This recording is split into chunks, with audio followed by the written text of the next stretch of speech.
ایک مرد اور عورت کی شادی ہوئی اور ان کی زندگی ماشاءاللہ خوشیوں سے بھری ہوئی تھی۔ شوہر ایک دن بیوی سے، تم نے آج نماز نہیں پڑھی؟ بیوی، میں تھک گئی تھی اس لیے نہیں پڑھی، صبح پڑھ لوں گی۔ شوہر کو یہ بات بری لگی مگر اس نے بیوی سے کچھ نہ کہا، خود نماز پڑھی، تلاوت کی اور سو گیا۔ شوہر دوسرے دن بیوی کے اٹھنے سے پہلے ہی نماز پڑھ کر دفتر کے لیے نکل گیا۔ بیوی اٹھی، شوہر کو نہ پا کر بہت پریشان ہوئی کہ اس سے پہلے تو ایسا کبھی نہیں ہوا۔ پریشانی کے عالم میں شوہر کو کال کی لیکن کال اٹینڈ نہیں ہوئی۔ بار بار کال کی مگر جواب موصول نہیں ہوا۔ بیوی کی پریشانی بڑھتی جا رہی تھی۔ کچھ گھنٹے بعد کال کی تو شوہر نے کال اٹینڈ کی۔ بیوی نے ایک سانس میں نہ جانے کتنے سوال کر دیے۔ کہاں تھے آپ؟ پتہ ہے یہ وقت مجھ پر کیسے گزرا؟ کتنی کالز کی میں نے، جواب نہیں دے سکتے تھے؟ آپ کو ذرا خیال نہیں؟ کم از کم بتا تو سکتے تھے۔ شوہر کی آواز اس کے کانوں میں پڑی کہ تھکا ہوا تھا اس لیے لیٹ گیا تو نیند آ گئی۔ بیوی، 2 منٹ کال کر کے بتا دیتے تو کتنی تھکاوٹ بڑھ جاتی۔ آپ کو مجھ سے ذرا پیار نہیں ہے۔ شوہر نے تحمل سے جواب دیا، کل آپ نے بھی تو اس پاک ذات کی کال کو نظر انداز کیا۔ کیا آپ نے حی علی الفلاح کی آواز سنی تھی؟ وہ خدا کی کال تھی جو آپ نے تھکاوٹ کی وجہ سے اٹینڈ نہیں کی۔ اس وقت بھی 5 منٹ کی بات تھی۔ نماز پڑھنے سے آپ کی تھکاوٹ کتنی بڑھ جاتی۔ کیا آپ کو اپنے اس پروردگار سے اتنا پیار بھی نہیں جس نے آپ کو سب کچھ دیا؟ کیا پروردگار کو یہ بات پسند آئی ہوگی؟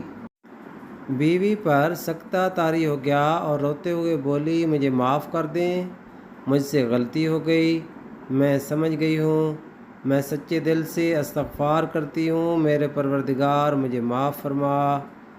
سچا شریک حیات وہی ہے جو آپ کو دنیاوی تحفظ اور خوشیوں کے ساتھ ساتھ آخرت میں بھی سرخرو کروائے اور آپ کے ساتھ کھڑا ہو اور آپ کو بھٹکنے سے بچائے۔ خداوند تعالی ہم سب کو نماز پڑھنے کی توفیق عطا فرمائے۔ آمین ثم آمین۔ ایک حدیث میں آپ صلی اللہ علیہ وسلم کا ارشاد ہے کہ جو عورت اپنے شوہر کی تابعدار ہو اس کے لیے پرندے ہوا میں استغفار کرتے ہیں اور مچھلیاں دریا میں استغفار کرتی ہیں اور فرشتے آسمانوں میں استغفار کرتے ہیں اور درندے جنگلوں میں استغفار کرتے ہیں۔ جب بیوی تم سے سوال کرتی ہے تو اس کا مطلب یہ نہیں ہے کہ وہ تم پر شک کرتی ہے بلکہ وہ تمہارے اور قریب آنا چاہتی ہے۔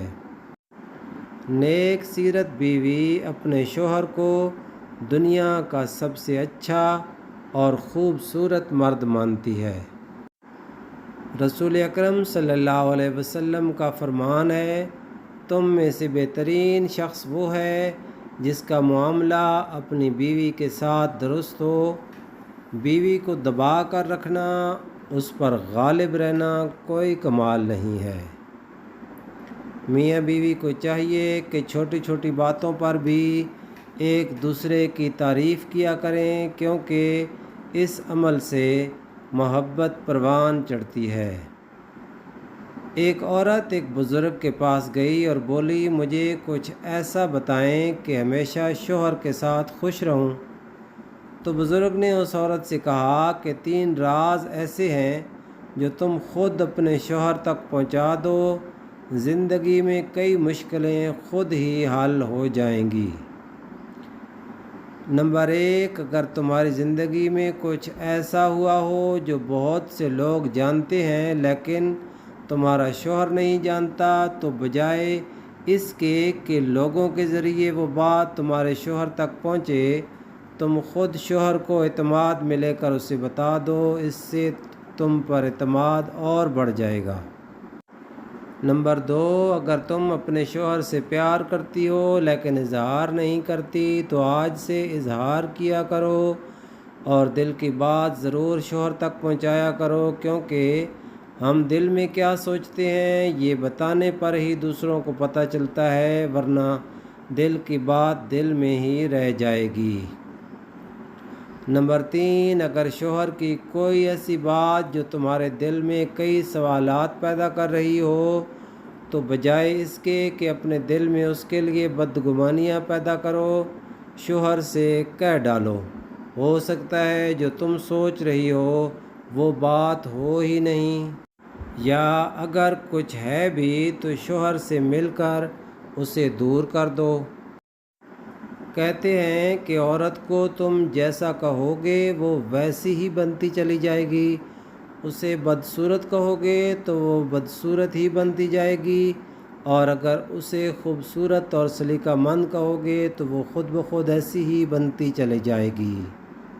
لوگ ہمیشہ عورت کو ہی الزام دیتے ہیں کہ وہ اپنا خیال نہیں رکھتی، جس کا شوہر ہی اسے عزت اور اہمیت نہ دیتا ہو تو بھلا وہ کس کے لیے سجے اور کس کے لیے سنورے۔